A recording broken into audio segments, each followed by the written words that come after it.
এক বিঘা কত বিক্রি হয়? এক বিঘাতে 4,000 4,000 4,500 তো মোট টোটাল বিক্রি হয় কত?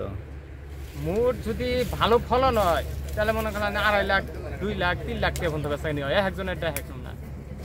আনারস খুব লাভজনক। হ্যাঁ লাভজনক ফসল আনারস, এটা হলে আমরা ক্যালেন্ডার তো বলতেছে এটা তো খুব লাভজনক। হ্যাঁ লাভজনক, এটা লাভজনক ফসল। খাইয়া 6 মাস ধরে বিহি বেচছি। পেঁপেটা বেচার পরে পাহাইয়া বেচার পরে পেঁপেটা কাটার পরে এই যে আবার আনারসের কাছে আছি।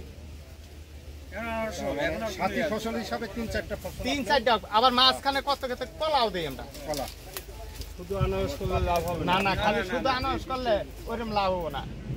আপনার কত করে সব স্প্রে গেলে এটা বর্তমান এটা মনে করেন 60 টাকা 70 টাকা 50 টাকা 40 টাকা যে যেরকম আবাদ করবো হ্যাঁ হেরম হবে। আচ্ছা এখন তো বাজারে যেটা পায় এটা কি কেমিক্যাল ই করা না এখন তো আসলে কেমিক্যাল মনে করেন যে আমগর যে ফলই নাই না পাকতো না, আর যেটা পুরান বাগান ওইটার ফল পাকতো। পুরান বাগানের ফল কি এখানে আশপাশে আছে? এইখানে আশপাশে না, এটা এবার নতুন আবাদ আমরা কিনতে গেলে বাজারে ভাজাবো। বাজারে জলডিঙি ফল আছে পর্যাপ্ত পরিমাণ ভালো বৃষ্টি হবে না? জলডিঙি ফল।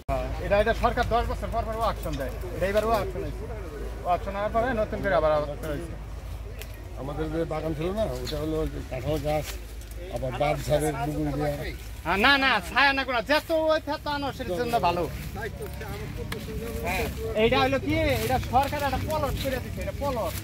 এখন পলট দিছে মনে করেন যে নিচে যদি ফুল ফসল আবাদ করি গাছটা ভালো থাকে, সরকার এই জন্য গাছ আবাদ করবে। হ্যাঁ সরকার লাগাইছে গাছ।